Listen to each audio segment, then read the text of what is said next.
before we get into this episode, we just wanted to take the time to thank you. We have reached over 100 subscribers, and we appreciate it so much. So without further ado, join us on this next episode.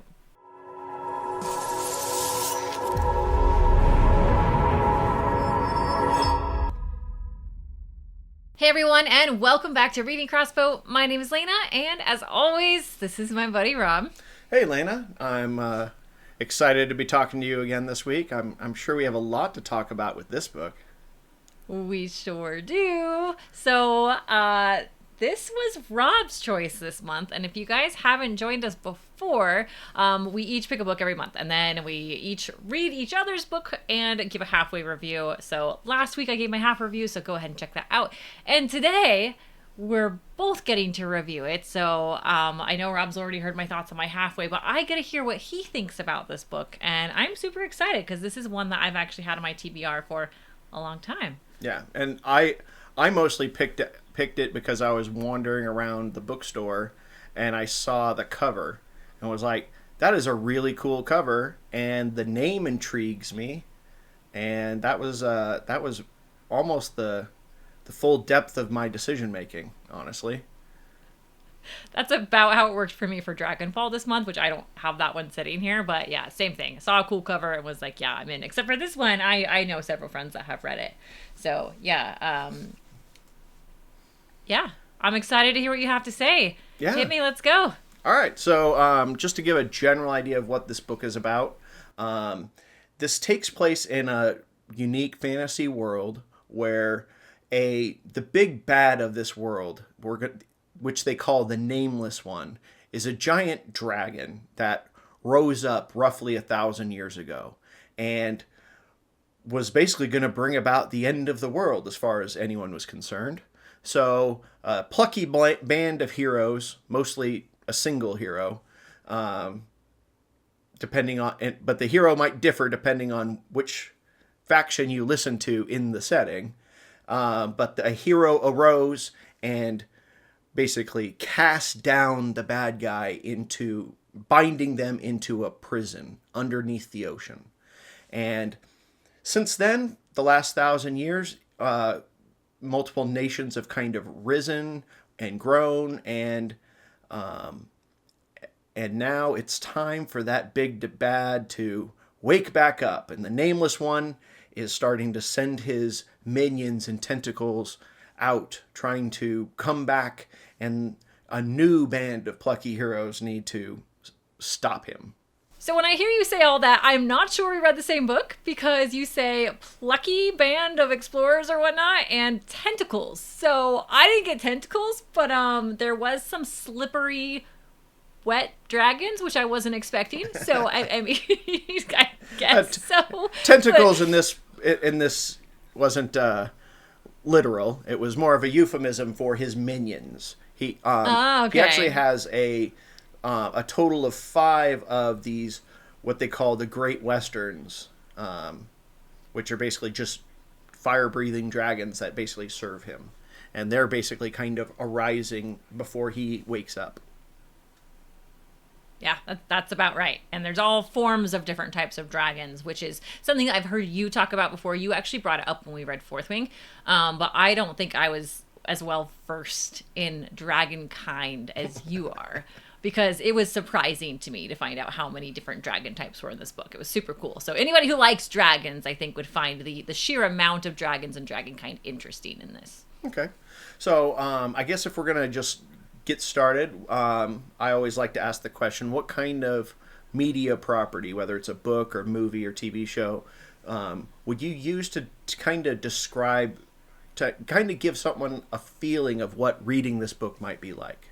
So I think if people liked watching Game of Thrones, they'll probably like this book. It is in the epic fantasy genre, right up there with like your types of Lord of the Rings in terms of like long stories, except this is all in one giant book. So not as much like king, queen, take over, kill people, although a lot of people die. I was unprepared for that, but a lot of people die. So along up there with a Game of Thrones, but a little less like stabby. Okay. For me, I think the media property I would pick would just be like a sci-fi channel movie, made for TV movie. Okay. Uh-oh. Well, and the reason why I picked that is normally it's pretty interesting, but they don't generally have the biggest special effects budget. And this movie feels like it had a small special effects budget because really they remove the dragon, all the fantastical things really are a tiny portion of this story. Okay. Get on board with that, but maybe not on board with Dragon NATO, but okay. But it's funny. Like there's even this scene. It's towards the end, and this isn't a spoiler, but basically where these people are like, "Hey, where are all the dragons?" And other people are like, "Oh, they're relaxing under the ocean. Don't worry, they'll be here for the fight." And I'm in my head, I was like, "Yeah, they couldn't afford the special effects for this scene." Oh no, they're water dragons. They were getting like fueled up. Like, okay, not okay. Yeah, in a movie though, yes, saying they're under the water would definitely save you in special effects. I didn't picture it that way when I was reading this, but I'm trying to unsee it now. Okay. Shoot. Okay. So one of the things we often talk about with these books is what was the kind of theme that this author was really trying to convey. In past books like Poppy Wars, the author was trying to explore what makes someone genocidal. In Some Desperate Glory, the author was trying to explore, someone that grows up in maybe a very totalitarian state and breaking free from that control. For this book, what do you think the author was trying to explore? You always use such better words than I do. But they're really just trying to explore, like, getting outside of your own space, traveling, learning more. There's always more truths that are out there than what you know. And if you stay within your area and you only believe one thing, you'll never, like, see the world. So, like, really traveling, getting out, exploring, meeting people will help you learn and grow. Like, it just really shows that these people that are trapped in their areas, in their own kingdoms, they all believe different things. They don't try to even learn anything outside of that. Everything else is heresy. But as these characters start really, I see you laughing, and this takes us way back to Warhammer with calling me a heretic. I love it. But this is very much like that, where once the characters start really getting out of their kingdoms, really start, traveling and seeing the world more, they start to understand the world they lived in is very small. Maybe, just maybe, everything that they were taught might not quite be right. So it's learning your own truth, finding yourself, and there's never just one answer, really. Yeah, I definitely agree with that. That all of the nations in this world, for the most part, are a functional like monoculture. They don't even have like an obvious like minority population or anything like that. They're completely a monoculture, and there might be a couple outsiders, sprinkled in, but they are just obvious outsiders to everyone from that culture. And this is in multiple nations in this world. And really, I mean, the whole kind of the big scheme of this book is, can we get all these guys to work together to stop the Nameless One, stop the devil from arising. That's what pretty much. That's what they have to do, and since no one likes each other, that's a problem. I think that was also kind of like the fun of the book too, was there's this thing that happened that everyone agrees on, which is that the Nameless One was bad, and someone put him away and bound him for a long time. But they all know a different version of that truth. And I was actually like excited to look for the next kingdom story, like which version of this truth is going to be the right one. Mm-hmm. So that kind of like mystery behind it was interesting. Yeah. The other kind of theme that I think very much comes up in this book is it's a very feminist type of story. And I'm not saying that like in a negative way or anything like that. It's just that essentially all major characters, for the most part, are women. The most important major characters, even the characters that aren't point of view characters. Like there's two different nations that while they even have a male leader, there's really a female leader that's really kind of running the show behind the scenes, or in front of the scenes in the case of the draconic Empire. But so women really take the forefront as far as the majority of positions of power and prestige within the novel itself. Now, I think for the most part, I actually see this as being done very well. And what I mean by that is all that's including the bad guys. The majority of the bad guys are women as well. The antagonists, there's tiers of antagonists from, just local annoyances to, world-changing antagonists, and they're also mostly women. So it's done really well, I think. It's not like, oh, we're just making, it's not the kind of feminist type story where everything the women do is awesome and everything the men do is evil, and, it's not that. And I think that's actually one of the better parts of this book. Yeah, I agree. And I've kind of mentioned this before, I think, on our show, but maybe not on this show, but maybe in just our conversations about there's been this kind of change with this shift, since I've had children from when I grew up. All the leading characters were male usually, and now it's like most of them are female.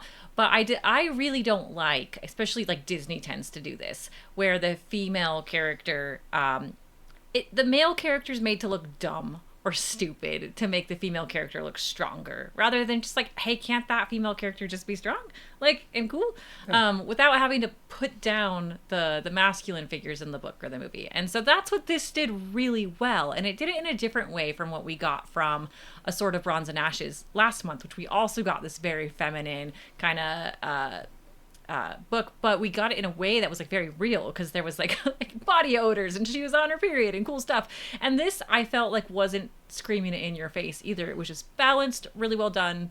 Yeah. Very pleased. I didn't find any of that to be preachy.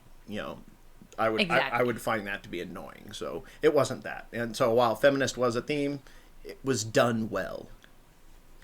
Yeah, and as you said, all the villains were female too. So just big bad baddies, just girls all around. Yeah. Kind of neat.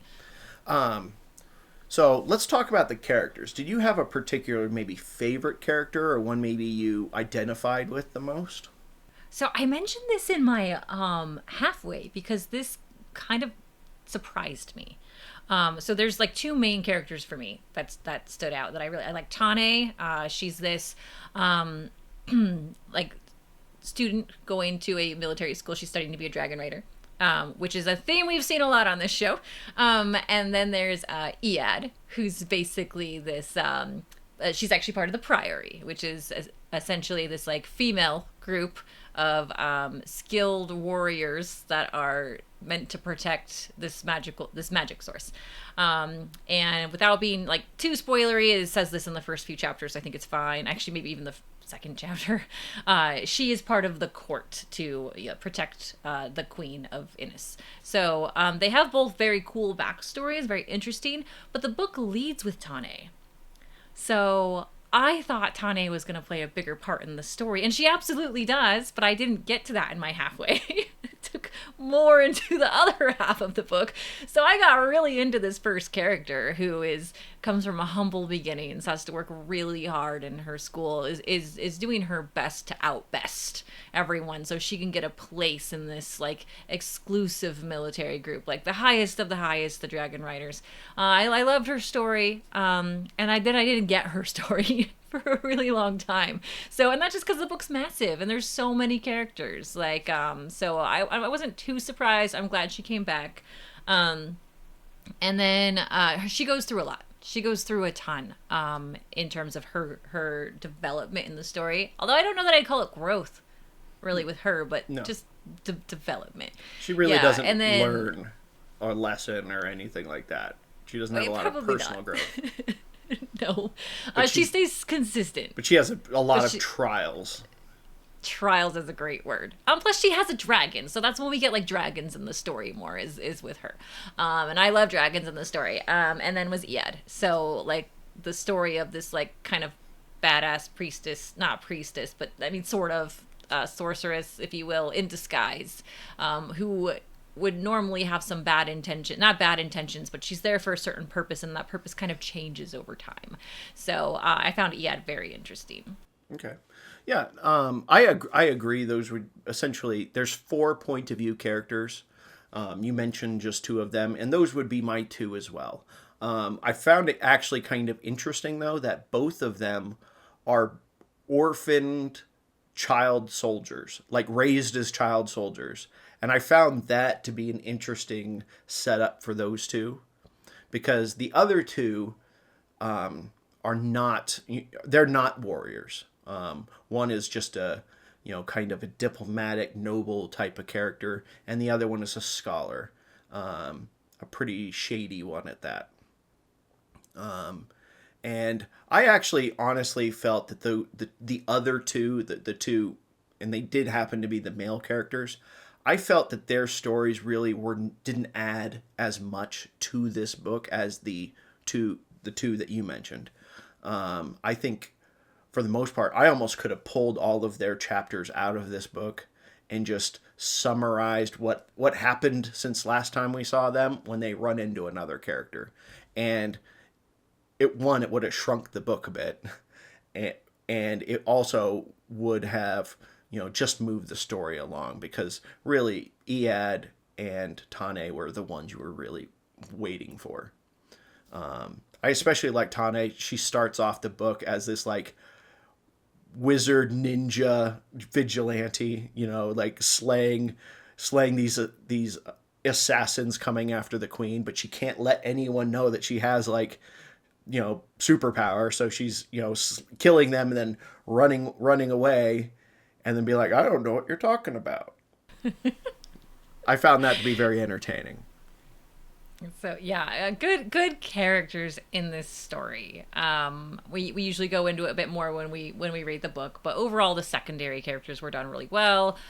Just there's a ton of characters in this book. It's massive. There's many kingdoms, and I felt like the author did a very, very good job of describing all of these secondary characters. Even if maybe we didn't need all the chapters with those secondary characters, I agree.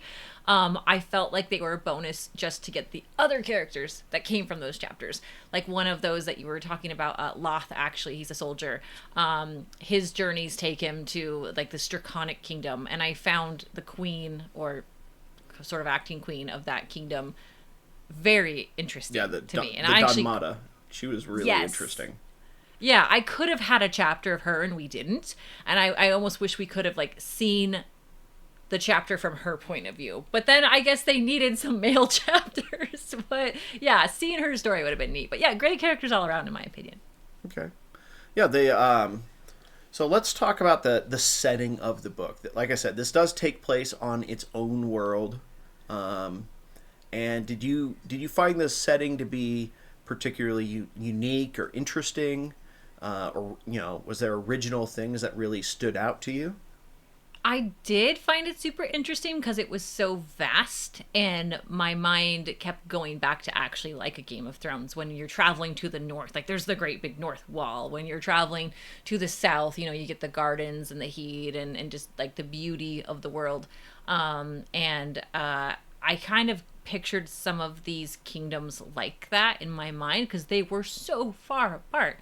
And with the Siki, you get like it's like very moist, very ocean. They thrive off the sea, and I just pictured like the culture there really well. And for some reason, I pictured like the queendom of Innis with like real. It probably wasn't this way, but just in my mind, like really high castle walls and definitely keeping everyone out. It's called Virtudom, which is a super stupid name, which the book kind of explains why it gets that stupid name. It's ridiculous.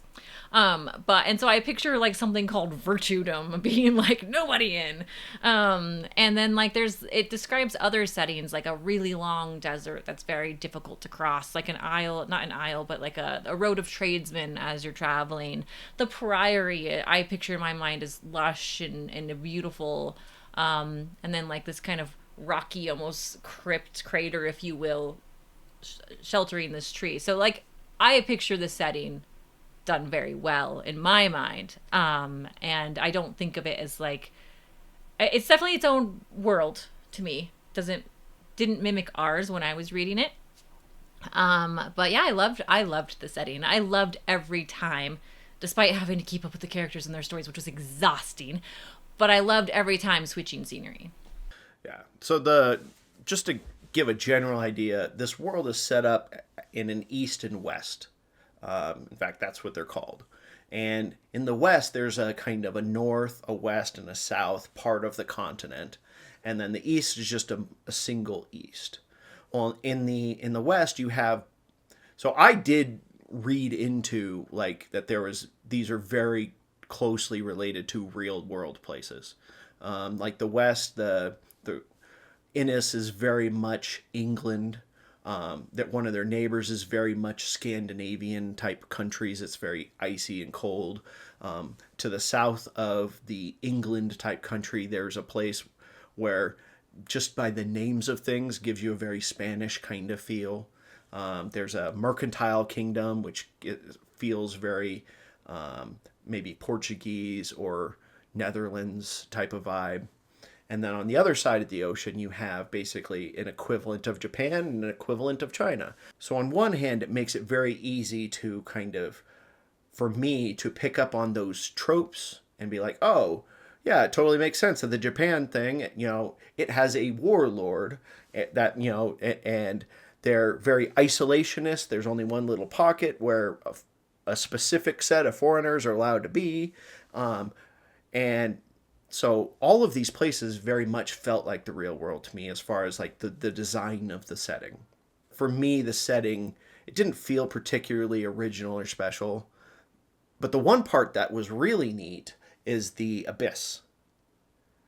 There's this in this between the two between in the middle of the ocean, there's this spot which is I think is actually the majority of the ocean. It's hard to say. It doesn't really the map doesn't it just says one map says abyss that way and the other one says abyss this way. And we'll get to the maps later. So we don't really actually know what the abyss how big it is, but you get the impression it's big. And it's a cool feature in that it's an ocean that's entirely flat like glass. There's still wind, but it's entirely flat surface. And if you look down, it kind of looks like a night sky. And that's the prison for the Nameless One, this giant world-destroying dragon that's been trapped beneath there.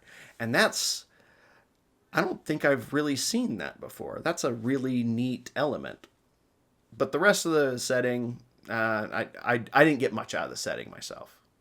Tough on me. It's tough on me when you say things like that. I won't go into it too much. We want the readers to enjoy it. But there's one character in particular that I mentioned, the soldier, who has to take a very long journey. And he basically goes through every single one of these climates and every single one almost of like these regions. And it talks about him like scaling mountains and going through the trees, basically a forest, leaving his gorgeous queendom of like, high tower walls and prairies, I guess, because they like to ride their horse. I picture it like England, kind of like you do too, but like I didn't think of England.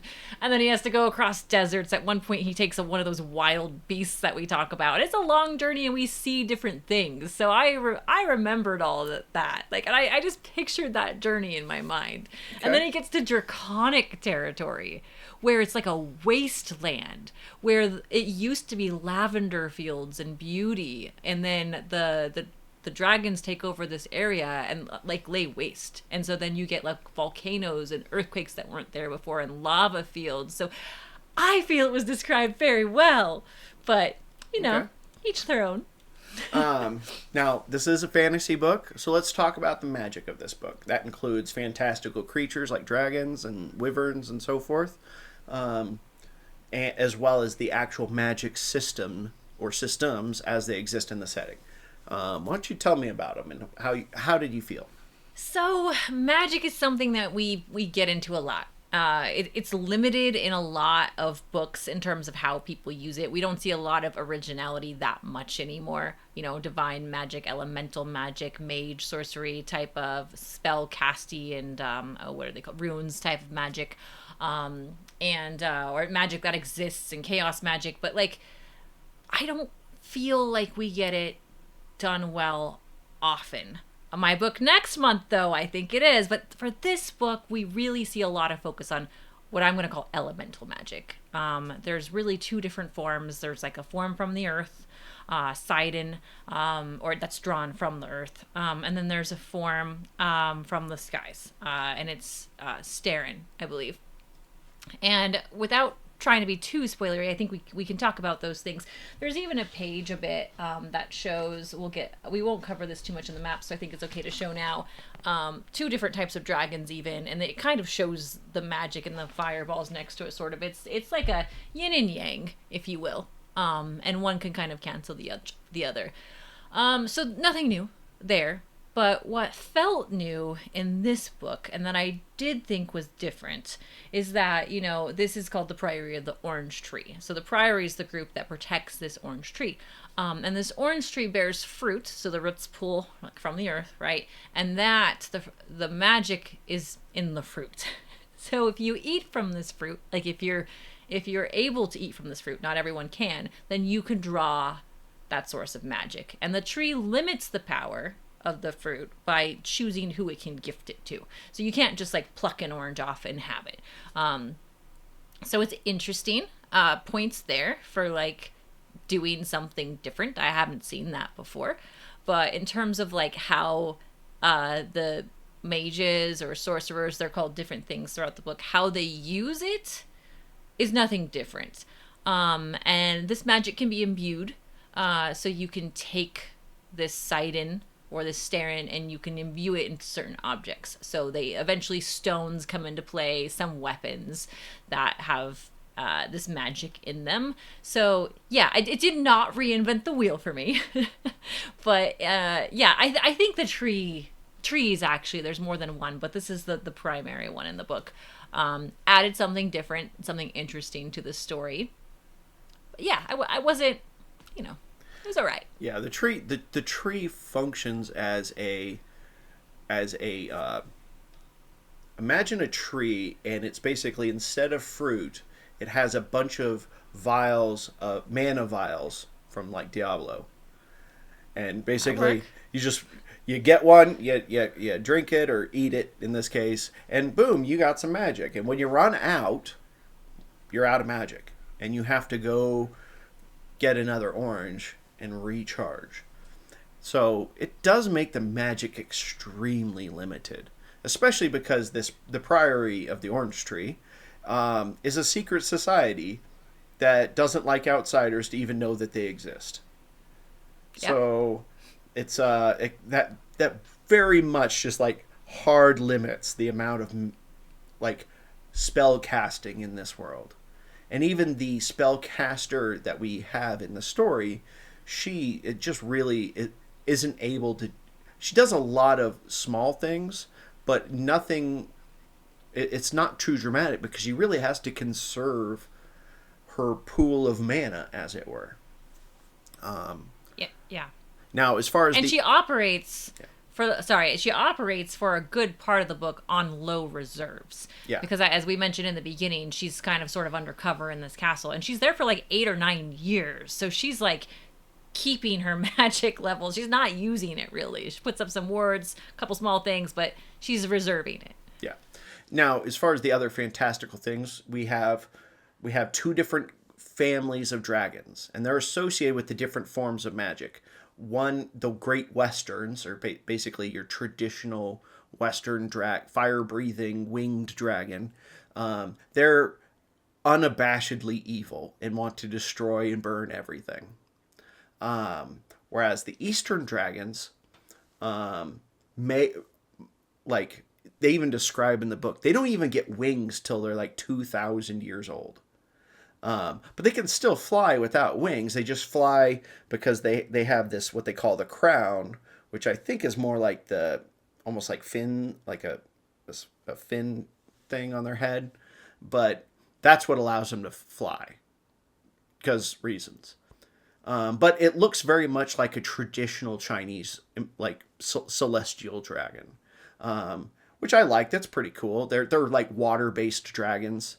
But really, they're based on the star magic. So they're tied to the star magic. The Great Westerns are tied to the earth magic, or the volcanic magic, as it were. And then the Great Westerns, despite the fact there's only 5 of them, they can basically kind of get it on with all sorts of creatures and birth out like all these other things like wyverns and cockatrice and other draconic beings that serve as their foot soldiers in their armies. And it's weird. I mean, It's weird. especially We because don't know how they make these. especially because they have mostly been asleep for the last 500 years, and then they were only active for a little bit, and then they were asleep for 500 years before that. And it's like it's the dragons. The dragons are weird. Now, Well, the Western ones are for sure. now I do want to talk about one other thing. There is another creature which you kind of hinted at, which it's funny. There's a glossary that describes what a wyvern is and compared to a dragon, but not in that glossary is the horse-sized mongoose, that sentient mongoose, that you can ride and it will talk to you in your head, like, or no, like that's not in the glossary. Weirdly enough, I thought it was a wolf. I thought it was a wolf dragon. It's like a puppy dog. Like she raised him as a pup. She calls him a pup, and he's fluffy. Yeah, but basically it's a horse-sized mongoose, and it really likes to eat draconic flesh. So, which kind of makes sense. Mongoose like to fight snakes and stuff, but like, why is that not in the glossary? That's the unique thing. Well, I mean, we don't. The coolest beast. Well, we don't really have to worry about it because it's not really in the book. It's there to provide fast travel twice, and that's about it. That's its value in the book. I actually wish it was there more, like a lot. Disagree a little bit. Like there's the caretaker for one of the girls, and like lays on her bed at one point and comforts her multiple times when she's sick. You're missing pages. Yeah, no, you're missing pages. So, yeah, I oh no. being as that was actually the one really unique thing in this book. I don't know. I mean, honestly, I don't know how unique it is, but like, that was actually the thing I probably most would have wanted more, just because it's like, hey, this was actually really kind of unique and special. Never mind. Yeah, It's true. We could have way more had like that creature. Again, I'm picturing big cuddly wolf, like the size of a tiny house, tiny home wolf. Like it's like, yeah, I could have had more of that. These little, but I also like cannot get out of my head when you mention these 5 Western dragons mating with like birds and shit to have like baby. How does it happen? And which one? And is it all the dragons? I bet there's one crazy dragon, like the crazy uncle, that did all this. yeah. I bet it's one. I don't have a safe for work version of how that happened. Oh, okay, we'll skip then. That's a good plan. It's not appropriate. Magic. So before we get into the actual like rating stuff, let's talk about the style of this book. This book is very, obviously it's a long book, and we both kind of commented on that. But how is the way it was written? Did you enjoy that? Was that good or bad as far as you're concerned? Okay, I was surprised. I will say that because I put this in epic fantasy, and usually with epic fantasy, I expect to have maybe somewhat of an old worldsy feel with the language. And I definitely got that with the setting. You get that when the characters are dressing in all these little buttons and things and like petticoats and like all of that fancy old school dancing. But it wasn't in the writing. She's not a bad writer. I found the writing I thought it was very good, but it was easy to read. And I think I was a bit shocked. Because there's so many chapters that was difficult to read. The pacing was difficult to read for me. There's just like, oh my god, another chapter. Oh no, 400 pages left, 300 pages left. I was dragging at times, but it was easy to read, and that was what was surprising to me. Is I felt like the reading level of this was lower than what the book's expectations might have been for itself. I don't know if that makes any sense, but I was just surprised because it doesn't read difficult at all. No, I would agree. It's actually I found it to also be very kind of easy to read. However, I did find myself kind of not enjoying reading it for a couple reasons. The main reason was I kept running into what I perceived as basically being significant plot holes or plot problems, and it would frequently just yank me out of it, and out of the immersion of this story. And I would end up brooding over, like, why would you write it that? Why was that the decision? This really smart character towards the end of the book, he's like, I have a plan. Here's the plan. And it's the insane, stupid plan from the first chapter of the book that someone else already did. It's like he's supposed to be the smart one. Like, how did that go wrong? Like, and it's multiple times where it's like the way the weddings work in the book, where the queen is supposed, she can't just marry a noble, she has to marry a leader and a ruler. And they're like, well, a chieftain is okay, but not a noble who's your best friend from childhood. And she's like, and she's like, well, I'll just pick the king, because we pick kings a lot throughout my dynasty. But I'm sitting here and being like, why would you pick another king? You can only have one child, and it's a female who will rule just your kingdom. You're not merging kingdoms with anyone. Why would any other world leader want to marry you? This dooms their own family. And apparently it's been happening a lot over the last 1,000 years. And it's just like, she's rich. It's money. I mean, you're banging the Pope. That's she is the Pope of their religion. That's the only thing that makes any sense to me. Oh man.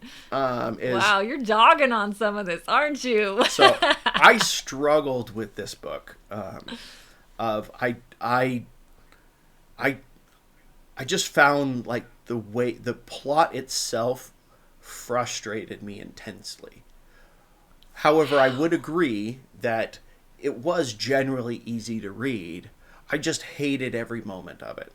Oh my God, you did not say that. This is a critically acclaimed book. Oh my gosh. I think it's an overrated book. Oh shit, I have read your Warhammer book, Rob. I got through that, and even I conceded parts of it were good. Wow. All right. What were we talking about? What? We're talking about the writing style. Okay. Tell me about the writing style that entranced you so much. I'm too flabbergasted to continue. No. So yeah, there was some things that bothered me a little bit, but not as much as you. Like, especially when it gets into court stuff. I've read enough of books with courts in them and queens and kingdoms and blah blah blah. When someone's like saying someone can't marry someone, or someone's court advisors, which is happening in here. There's basically a hand of the queen. There's a court advisor. I went back to, again, Game of Thrones, very like spidery. Someone's whispering in her ear. People are pulling ropes behind the scenes. That's basically what's happening. There's a whole bunch of reasons. Not that I disagree with yours. I never thought about yours. But that's because I'm too YA. Like, what are those things they put on horses where they can't see with the blinders? I'm too YA blindered to things where I'm like, oh yeah, it's just because, like, something doesn't matter. Like, well, and like the court intrigue, like, that's another one where it was like incredibly frustrating. It's like, oh, there's this big court intrigue plot that occurs in the book, and they round up some traitorous elements, and they're like, kill all of these, but this one, who we absolutely know, like, did things against the queen's will, you get a pass because you meant well. Like, yeah, but she's a critical key role in another kingdom that they make trade with. I get it. No, I'm talking about the Nighthawk. Oh, that one. Yeah, that was odd. That, like, how did that guy get a pass? And that is a spoiler, and I apologize if you read this book, but like fucking it's not hell. too spoilery. I think it's fine. No, it's a minor plot element, but like this dude, like at the very beginning of the book, is like doing things that he knows his queen would dislike, but he gets a pass because he meant well. And no one even like chastised him and be like, hey, don't do that again. They're like, no, keep up the good work. You have to have a wrinkly, twisty mustache man in books like these. That keeps going. And this is Game of Thrones all over. This is that guy who was annoying, that wanted Sansa. Like, this is what that is when I think of that character. They gotta hang around. So like I like lots of books where characters like the the books, the First Law books by Joe Abercrombie. Like all of the characters there are like broken, messed up people, but you really like them. Like even the one the one who's like the most cowardly one, it's like, yeah, but he's fun. Like he's an interesting character. The cowardly character in this book, it's like, fuck, I just want him to die. Like please die. Like the whole time because he's so frustrating. So I find myself in throughout this book like I just dreading the next chapter when it's going to annoy me more. And I feel bad because I really wanted to like this book. And I just couldn't. Oh, oh no. I feel really bad for you, but I also, I mean, I get it. We've all like slogged through books like that. I don't think this book is a slog. I'm just speaking directly to the camera right now. And you and the viewer at home, Rob is wrong. Rob skipped chapters. Rob fell asleep in his Audible and it went 20 chapters forward. No, I mean insensitive. I did feel that way with like the Warhammer book. I was just like my eyes were blurring and I would have to read. It's the most I've ever had to turn pages backward in a book and I had to get through it. So I mean I get that. This book was difficult for me this month. I will say that only because I feel like when you pick up a book like this, you need to be ready to read it. This is why I buy these books for TBR. I know I'm going to love them when I have that moment to lay in the lounger in the summer, have a drink beside me, and like I'm dedicating my time. Trying to cram this in this month as like a topic piece for us, 2 weeks to read this in. Not that I can't read this book in 2 weeks, but I wasn't ready for it. Yeah. So I think I even didn't enjoy it as much as I could, and I enjoyed it a lot. Yeah, and I've enjoyed longer books. There's this book series by Peter F. Hamilton called The Night's Dawn, where each book is like 11 to 1,200 pages. And it's the most nonsense plot where literal Al Capone's ghost comes back in like a Star Trek future and wants to start up his crime empire. Like, it's the dumbest, like, plot device, and yet I still read all 3 of those books and enjoyed it. So it's not the length of the book that's a problem. It's how you use it? Yeah. Okay, let's move on from that one. All right. What else do you have for me? Once again, right before we do the reviews, we actually have a segment we haven't done since I think like the first month. Crossbows. So yes, this book has crossbows. We do, for the first time in a long time. And really, this is just a fun segment because it has no bearing on the book most of the time. I think in the Poppy Wars was the last time we had a significant crossbow moment. Maybe in Fourth Wing when there's like the Dragon Killer crossbow type things. That first month was the only time we had crossbows. Yeah, we come up with this name for this show, and we're like, surely there's going to be fantasy books with crossbows in them. No. But this one had 3 times crossbows were mentioned. 2 of them somewhat not significant, but interesting. Okay. So the one of the ones that I found the most interesting was actually right near, I think it's around the end of Act 1. And basically there's an assassination attempt that's occurring. And the assassin breaks into the room and he's got a gun. And I was like, whoa, hold up. There's guns? How's there freaking guns in this setting? So he shoots his gun and the military that's in defense of the person that's the assassination attempt is against, they have crossbows. And they level their crossbows and they're trying to fire their crossbows. And I was like, why don't they have guns? Like, that's just stupid. It is stupid. Like, the Secret Service should have, like, the best crap. You know, they should at least have better than what the pirates have. Oh, man. Because the pirates got guns. I don't know if we remember to say that there's pirates in this book, which also adds a complexity that's interesting. But yeah, I mean, I also, okay, so I say I can ignore a lot as a YA reader. Again, I'm going to recommend this book, y'all. I really enjoyed it, but I had a good laugh because I didn't know there's guns either. There's sword fighting, they're shooting bows and arrows, traditional epic fantasy, and out of nowhere, guns. Yeah. And it's not like crappy, like flintlock type guns. These are accurate pistols. Like, they shoot a person. I mean, not a terribly far away, but an old-timey pistol is not the most accurate weapon. And it took one shot to shoot someone. Like, yeah. So, like, these are pretty good pistols. Like, yeah. So why was there even a crossbow in the scene? I don't get it. But I don't know. But it was critically important scene.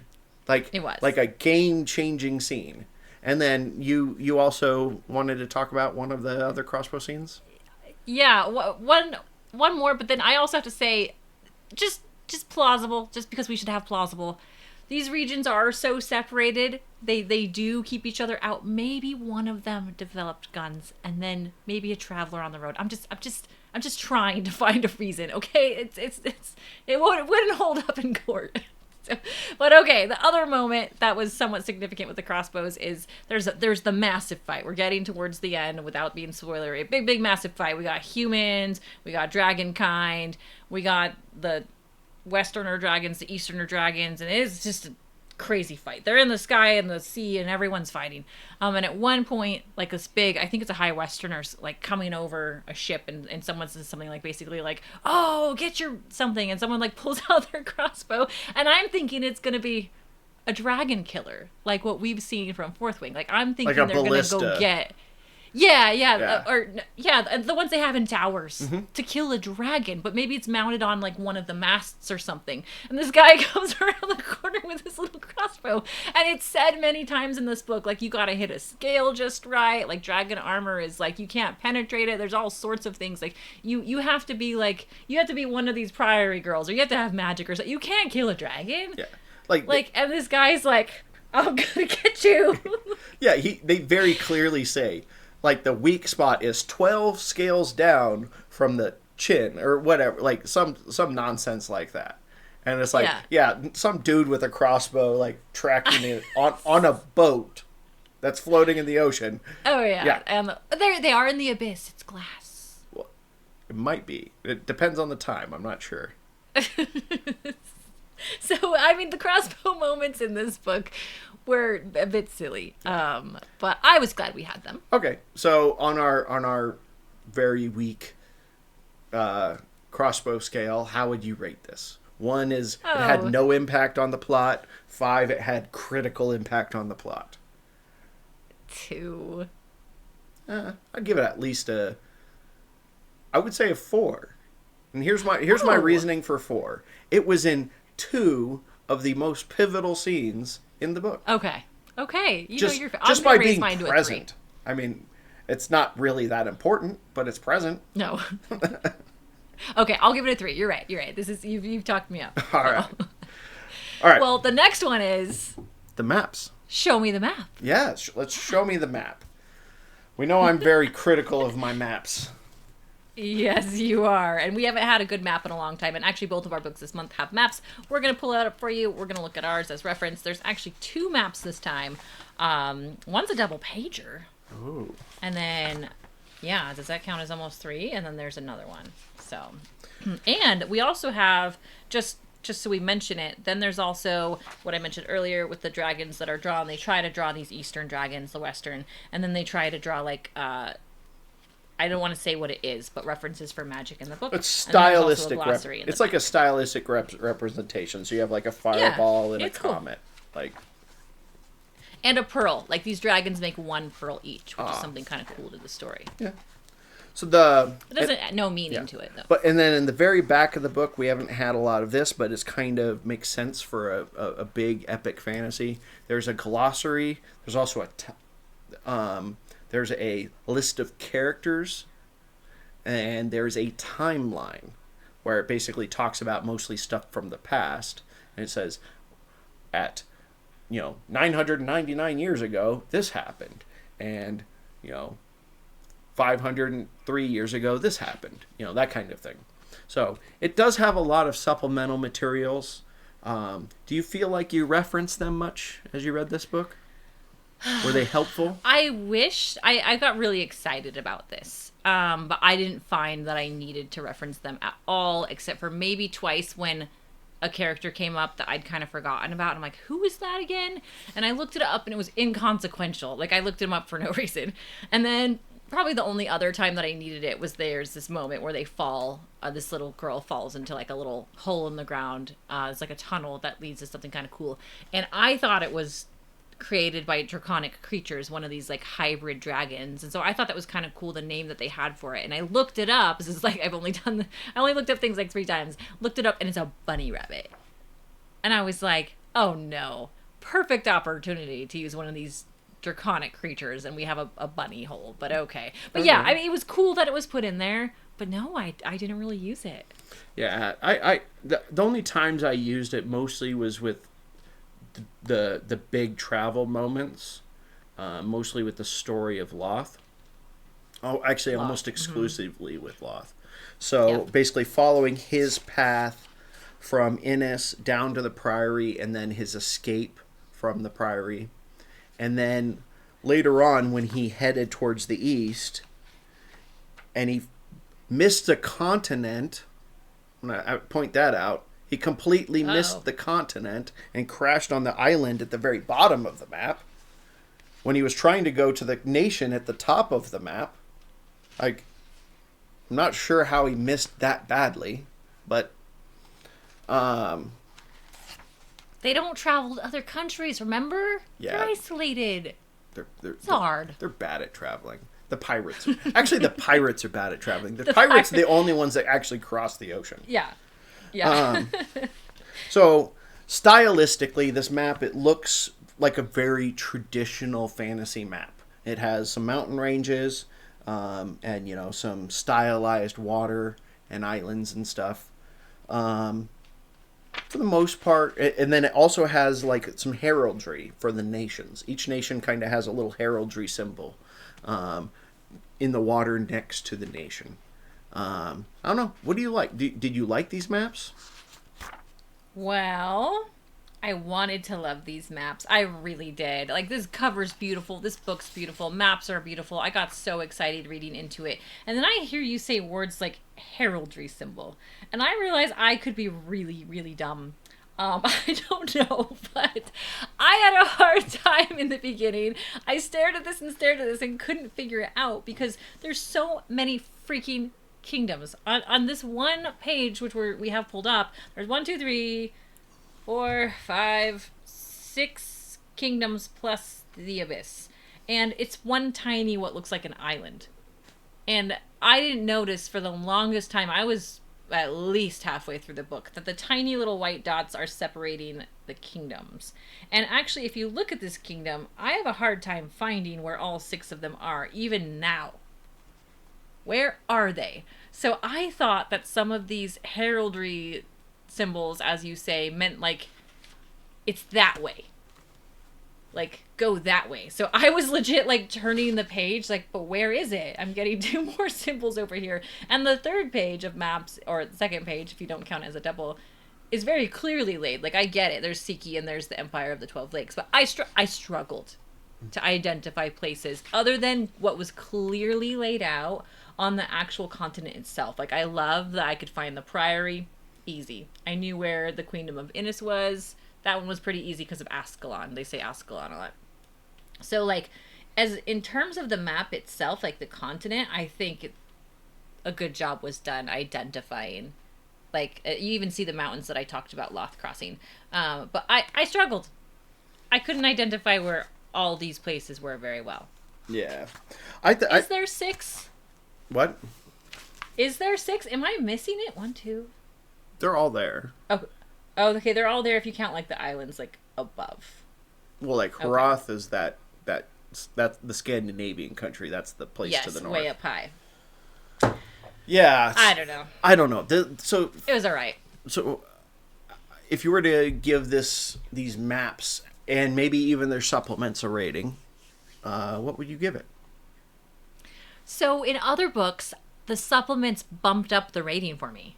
Like, and that happened in a few others. I want to say Swordcatcher. Yeah. But this book, it did not. Because I didn't find it all that helpful. It was a waste of like 26 pages. It's like 26 pages. And I'm like, who needs all that? Just give me the main stuff. I don't need to know like what this girdle means.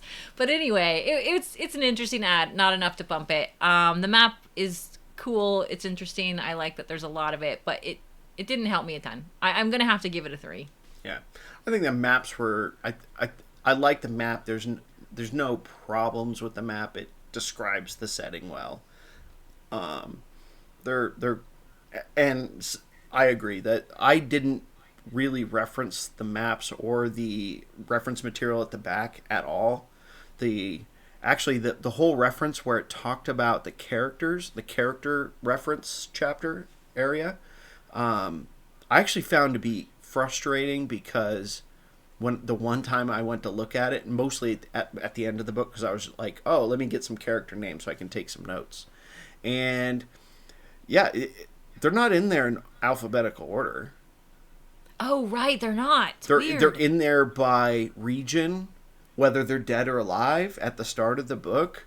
Like, there's a lot of like subcategories of these characters. So it's like, if you want to find a specific character, good luck. Better hope you know exactly where they are. Yeah, you have to remember what region they're from to find them in the glossary. If they'd just been in order, that would have been much appreciated. Just so I could be like, oh, like if I had a question like, who was that again? I could just go find them in order. Like, that would have been great. Yeah, and also, if you're going to make it like a 25, 26 page, I didn't count, but ish glossary, can we please get pronunciations? Yeah. Like, you're going to go through that much trouble, then use the pronunciation key. A lot of authors are doing that now. It's fantastic, especially with fantasy books. Like, tell us how it's said. I'm not going to buy this $40 book and the Audible. I know that's a big thing right now. People are listening to Audible and they're calling their books shelf trophies. I get it. Sure. But that's not me. I don't buy both. Okay. So yeah, I think the whole the map and its supplements it's there. None of it really, I found to be terribly useful. So I'm just gonna say this is average. So 3. Yeah. Fair. All right. All right. So now it's time. Before we're just gonna review the general parts of the book first, because we might have different ratings for individual parts compared to the book as a whole. We've been doing this for the last bit, so let's talk about the actual characters. How do you think the characters were done? Were they well done? Did they have good character growth or interesting story arcs? Like how do you think characters were done? Character rating. I loved all the characters, and I think what sold it for me outside of the main ones, there was some issues with the main ones here and there, like Tane had some questionable moments, but the characters were well developed. I felt I could clearly picture all of these characters. I know where they're all from, and what the author did a really great job on was the secondary characters. I touched on this a little bit before, but like, I can picture some of these secondary characters really, really well. And there's this one character who is, we mentioned the scholar at the beginning. He's kind of a troublemaker. He winds himself and weaves himself all through this book. And he has a lover, and that lover has a wife. And this is all from like 40 years ago. He basically is remembering it all through this book. It's a distant memory, and I can describe the wife, which I think is just nutty. So I think character development in this book is a 5. And I haven't given a 5 in a while. I loved the character development. So for me, like I said, we're looking for different things. I don't look as hard for like the way people look or how much, but I mostly, when I look for a character, I'm looking for what's their story arc. Did they grow? Did they show a lot of agency, or were they just dragged along by the story? I think these characters in general, all the 4 protagonists, they all show a fair amount of agency. They're not dragged by the plot. So I think that's well done.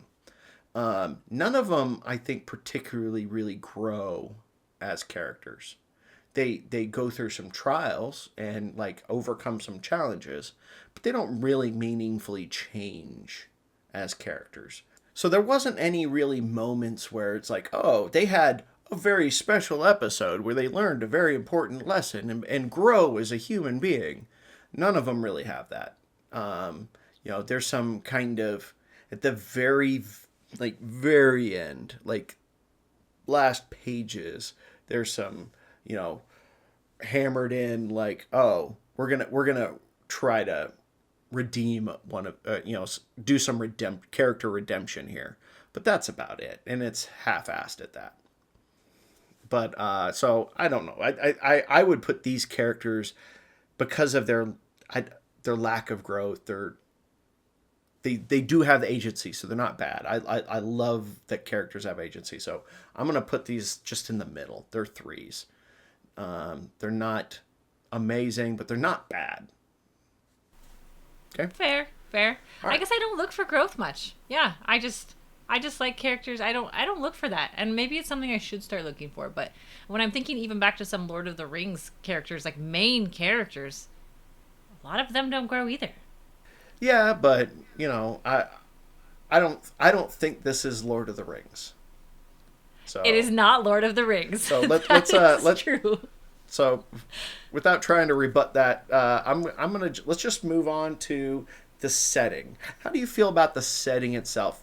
Was this a really interesting, neat world, or was this just kind of it existed?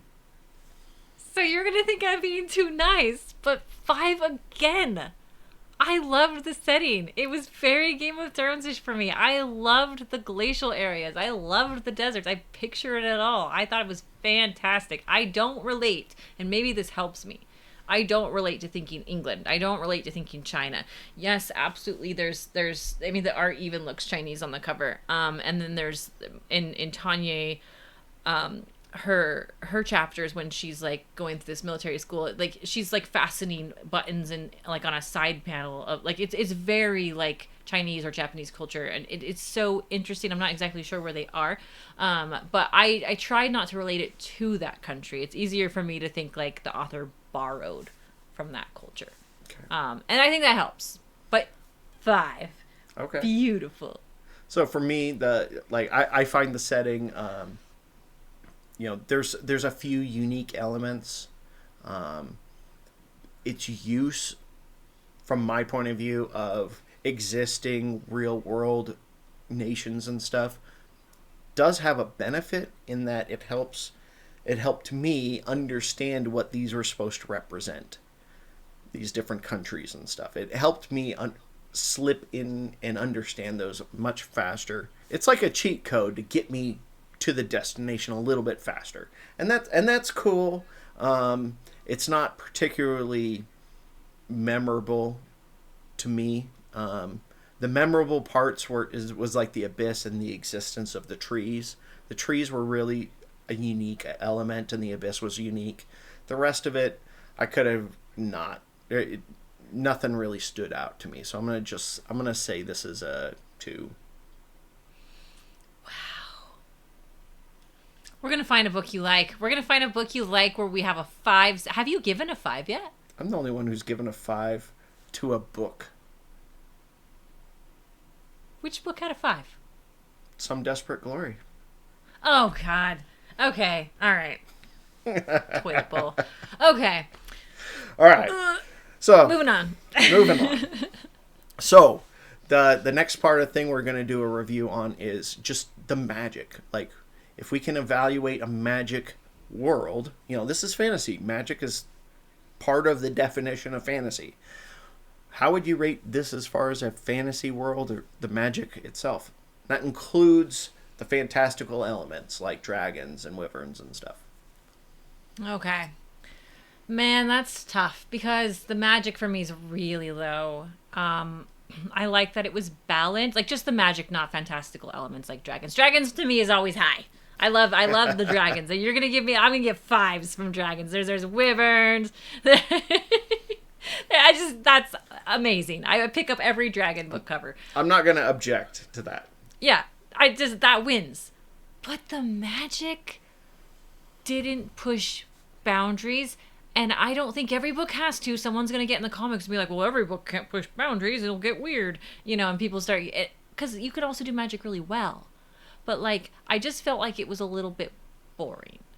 And there wasn't much of it. There's one moment where some siding is used to protect an important figure in the book in a critical scene. And even that wasn't done in such a way that, like, surprised me. We get some wavy hand movement, like, push hard against nothing. I don't know. Yeah, I get bored. I mean, that scene really stood out as almost like an anime chi, like a ki type of, like, they're holding their arm out and they're creating a force field of magical energy, and it was like, I don't know. That was the best. That was the best magic in the book, and that happened. That was it. That happened before the first third was over. Yeah, and then there's some weird Jemmy, when our forces combined, I am yeah, I don't know. So it's fine, but, like, I watch Stranger Things with my kids, and I'm, like, into it, and it's, like, really cool, and there's this moment, and then suddenly Eleven goes, oh, and my kids are, like, laughing hysterically. And now every time moments like that happen, whether in TV or in books, I'm just like, you're kidding me, right? So, like, the tree was cool. I really did like that. That's your element of new, I think, for me. But yeah, I mean, I get the magic at like a 1 or a 2. Okay. Yeah. I don't know, but are we including dragons in that? Because I don't know if that bumps me to a 3. Probably a 3. It's your choice. It's your review. Oh, thanks. No. Wow. I think the dragons can bump it to a. It's a 2. It's a 2. Okay. I will heartily agree with you. The magic's there is some neat, interesting things about the magic and the fantastical creatures. There's just not enough of it. There's barely any magic being used in the book. The fantastical creatures are used minimally. They occur minimally throughout this book. So it's mostly a medieval, fantasy, or it's a medieval, like, just story. Like, you don't need the fantasy elements for the majority of this, and that's rough. Yeah. So I agree. Does make it rough. All right, so we're gonna bring up our past reviews for our tier ranking sheet, and we're going to each decide how we would add this book onto our tier rankings. So since this is my book, I will let you go first. Oh, wow. Okay, the toughie. So we've said this before. I'll probably say this every time. All these books are different. Like, I have Face the Night, Some Desperate Glory on the same row as a Sword of Bronze and Ash. None of those books are the same. One is a Western fantasy with thieves and bandits and train robberies.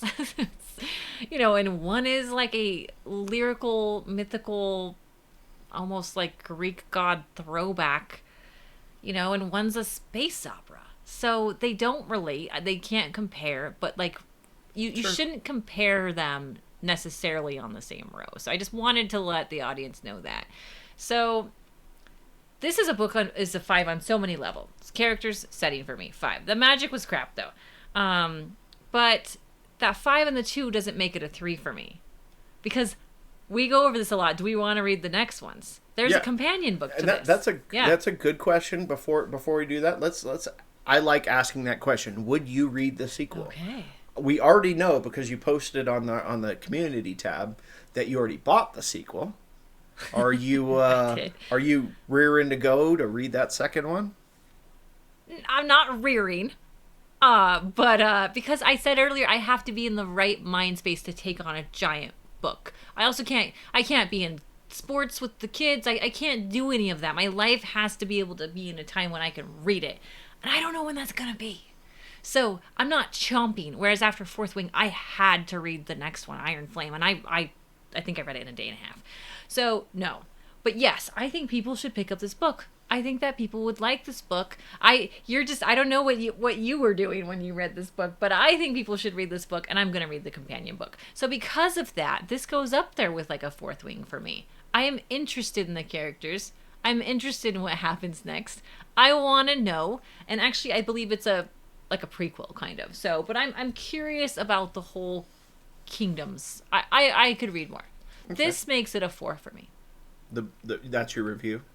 That is my review. It's a 4. Solid. The solid 4. You know, I'm trying to decide how would I rate this book. And like I said, I found myself throughout most of the book I found to be just kind of average. You know, just okay. You know, I said that throughout my ratings already. However, I just didn't enjoy reading this book because I found myself just banging my head against what I was seeing as plot holes. And so that means it's not a 3. And then as I look at my other 3s, I'm like, I know you said don't compare to your other reviews, but you know, Swordcatcher was a better written book. And I don't. You made it a 2. You're not going to disagree. I don't think you're going to disagree that Swordcatcher is better written. It's better written. Yeah, and I enjoyed Starter Villain a lot more than I enjoyed reading this book. So that makes this book a 1. Oh wow! 1. I genuinely. You're divisive. You have a 1 and a 5. I genuinely did not like this book. And I wanted to like it so much, and I couldn't do it. I'm sorry. Yeah. That's all I can say. That's a crappy feeling. But I'm someone who, like, we've talked about this before. I don't DNR. It's very rare for me to not finish a book. There's been times I've wanted to, but didn't, like A Sword of Bronze and Ashes. And I still put that at a 3. I'm glad I did actually read it, just because it was an experience. I did not enjoy reading that book. I think I would not. I would have struggled to finish this book if it wasn't for that we were reviewing it. I just tend to finish things. Like, the only series, for example, watching on TV I've never finished was Dexter. I gave up. That got horrible. But so in general, I tend to finish things. So yeah, I don't know. It's tough. Yeah,